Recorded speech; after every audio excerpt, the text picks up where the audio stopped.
Assalamualaikum warahmatullahi wabarakatuh. Alhamdulillahirabbil alamin wa bihi nasta'inu ala umurid dunya waddin. Wassalatu wassalamu ala asyrafil anbiya'i wal mursalin sayyidina Muhammadin wa ala alihi wa sahbihi ajma'in, amma ba'du. Rabbi shrah li sadri wa yassir li amri wa hlul 'uqdatam min lisani yafqahu qawli. Ya Fattahu ya Alim, ya Fattahu ya Alim, ya Fattahu ya Alim. Bismillahirrahmanirrahim. Qala al-mu'allifu hafizahullahu wa nafa'ana bi ulumihi fi daraini, amin ya Allah ya rabbal alamin. Al-mas'alatu tsaniyatu turuwul mani'i.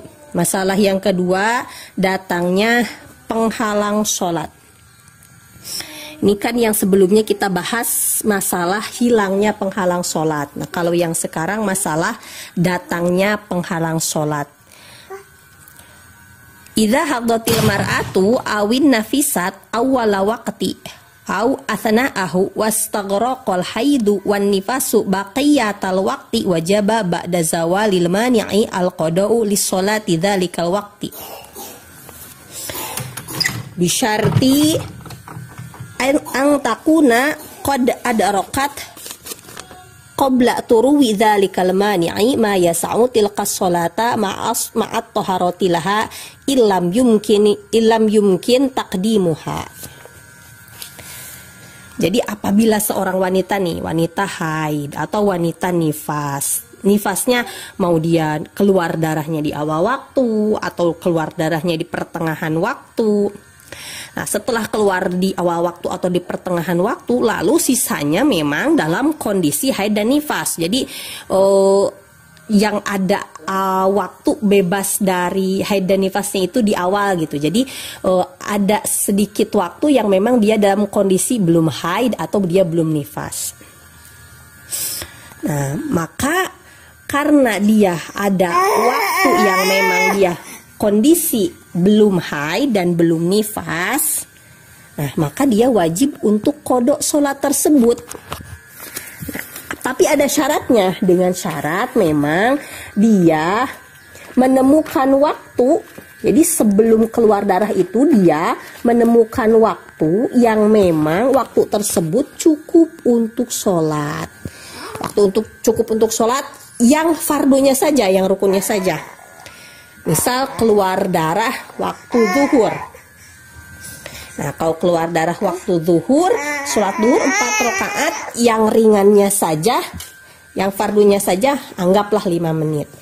Nah, waktu zuhur jam 12, kemudian dalam waktu 5 menit kemudian keluar darah, sementara dia belum sholat zuhur. Nah, berarti ada masa dalam dia kondisi suci yang sebenarnya dia mungkin untuk melaksanakan waktu sholat zuhur tersebut, tapi dia tidak melaksanakan sholat zuhur dan keburu datang mani'us sholah. Dan di contoh ini contohnya darah haid gitu. Maka dia wajib untuk mengqada sholat zuhur tersebut. Nah, kalau dia wanitanya itu adalah wanita yang daimul hadas.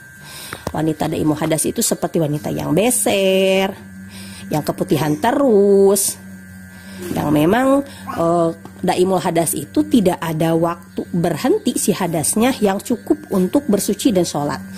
Nah, kalau memang wanitanya daimul hadas, kan wanita daimul hadas itu bersucinya atau wudunya itu disyaratkan harus setelah masuk waktu. Kalau sebelum masuk waktu kan nggak sah. Nah, maka yang diperhitungkan itu bukan cuma waktu sholatnya, tapi juga waktu bersucinya atau wudunya. Karena tidak mungkin si daimul hadas ini wudu sebelum masuk waktu, karena dia memang disyaratkan wudunya harus setelah masuk waktu. Nah, karena bersucinya wanita daimul hadas itu termasuk bersuci yang darurat, sementara tidak ada kata darurat sebelum masuk waktu. Nah, maka kalau untuk wanita daimul hadas berarti misalkan waktu bersucinya anggaplah 5 menit, waktu sholatnya 5 menit, berarti 10 menit total. Maka ketika seorang wanita daimul hadas, dia misalkan di waktu zuhur jam 12 masuk waktu zuhur. Selang 10 menit kemudian keluarlah darah haid, dan 10 menit ini cukup untuk bersuci dan juga sholat. Maka dia wajib qada sholat zuhur, karena sebenarnya dia mampu untuk melaksanakan sholat zuhur di waktu 10 menit itu. Ya kalau waktunya cuma 5 menit untuk daimul hadas kan nggak bisa dia untuk melaksanakan sholat karena dia harus bersuci dulu. Kalau wanita yang bukan daimul hadas, waktu bersucinya tidak dihitung karena dia sebenarnya mampu nih wudunya sebelum duhur jam 10 di jam 11 gitu. Maka yang dihitung adalah hanya waktu sholatnya saja. Jadi ini yang diperhitungkan itu seukuran waktunya itu waktu yang memang sesuai kondisi wanitanya. Wanitanya sesuai kondisi dia mampu untuk melaksanakan sholat itu dalam waktu berapa menit. Nah, makanya ketika seorang wanitanya itu menjadi musafir, bepergian, dan bepergiannya ini di jarak yang dibolehkan untuk mengqashar sholat, berarti kan ketika dia masuk waktu sebenarnya dia mampu untuk melaksanakan sholat dengan cara dikosor. Jadi kalau masuk waktu zuhur dia nih sebenarnya mampu untuk melaksanakan sholat dengan dikosor. Dikosor berarti waktunya lebih sebentar. Anggaplah misalkan cuma 3 menit. Nah berarti karena yang dihitung adalah waktu sholat yang dikosor, berarti sebenarnya dia mampu melaksanakan sholat zuhur dengan 2 rakaat dengan dikosor. Maka ketika seorang wanita yang musafir kemudian masuk waktu sholat zuhur selang 3 menit keluar darah, maka dia wajib untuk qadha sholat zuhur tersebut. Ini ada 2 contoh ya. Ada contoh yang pertama, misalun lau toro al haidu ba'da dukhulil waqti binisfi sa'atin walam tusallil mar'atu tilka sholata wajaba 'alal mar'ati idza tahurat an taqdiyatil sholata li anha wajadatil waqtal kafi li adai tilka sholati. Contohnya, apabila seorang wanita haid keluar darah haid setelah masuk waktu sholat setengah jam. Jadi udah masuk waktu sholat, selang setengah jam keluar darah haid. Sementara ketika setengah jam dia masih kondisi suci, belum keluar darah, itu dia belum sholat. Nah maka wajib bagi wanita ini nanti setelah suci dari haidnya mengqadha sholat tersebut. Karena sebenarnya dia menemukan waktu yang sebenarnya cukup untuk dia melaksanakan sholat, tapi dia tidak keburu melaksanakan sholat tersebut.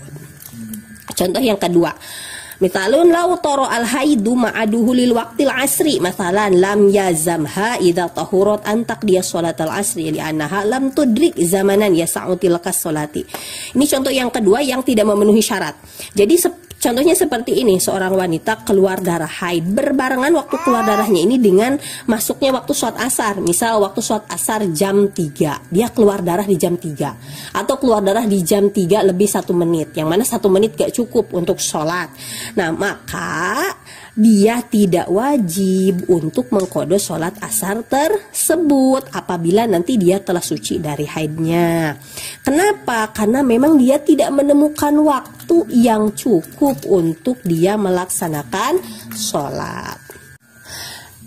Nah dari kedua contoh tersebut kan ini contoh mani'us sholatnya yang berupa darah haid. Sementara mani'us sholat itu tidak cuma darah haid, ada kalanya darah nifas atau gila atau ayan. Nah, karena ketika seseorang gila atau ayan, nah itu kan dia sebenarnya tidak terkena taklif untuk melaksanakan sholat. Itu memang kalau gila dan ayannya menghabiskan seluruh waktu. Kalau dalam satu waktu ada dia kondisi sadar dan dia bebas dari mani'us sholat gila ini, ya berarti dia wajib untuk qadha waktu sholat tersebut kalau memang sebenarnya di waktu dia sadar tersebut mungkin untuk dia melaksanakan sholat, tapi dia keburu gila gitu. Jadi kalau memang ada orang yang tidak sadar seperti ayan, nah itu dilihat waktunya. Misalkan nih ayan jam 1 siang, waktu sholat duhur itu masuk jam 12, ya berarti ketika ayannya telah sembuh maka dia wajib qadha sholat duhur. Nah, apakah ketika dia seseorang yang datang mani'us sholat itu wajib qadha dengan sholat setelahnya kalau memang bisa dijamak? Ya tidak wajib. Misalkan nih seorang wanita haid di waktu zuhur jam 1 siang, maka dia wajib qadha sholatnya sholat duhur saja, tidak dengan asarnya. Loh kenapa tidak dengan asarnya? Karena asar dia itu sudah terkena mani'us sholat, dia itu sudah haid. Ya berarti kalau sudah terkena maniu sholat, dia haid, ya berarti dia kan haram sholat. Wanita yang haram sholat ya berarti tidak diwajibkan untuk qada sholat. Loh kan bisa dijamak duhur dengan asar gitu. Mungkin ada pertanyaan seperti itu. Ya ini masalah konteks yang wajib dikodok dengan sholat yang bisa dijamak itu dalam konteks hilangnya penghalang sholat. Jadi kalau saat suci, nah sucinya di waktu asar misalkan, nah sementara waktu asar itu adalah waktu sholat duhur juga. Nah karena waktu duhur saat kondisi darurat itu memanjang sampai dengan waktu asar, sehingga ketika suci di waktu asar maka di situ ada dua waktu sholat duhur dan asar, makanya wajib dikodok dengan duhurnya. Ya beda dengan ketika datang penghalang sholat, yang wajib dikodok ya cuma sholat itu saja, tidak dengan sholat yang setelahnya walaupun bisa dijamak. Nah itulah yang dapat saya sampaikan untuk kesempatan kali ini. Semoga ada manfaatnya. Apabila ada kesalahan mohon untuk dikoreksi. Wabillahi taufiq wal hidayah. Wassalamualaikum warahmatullahi wabarakatuh.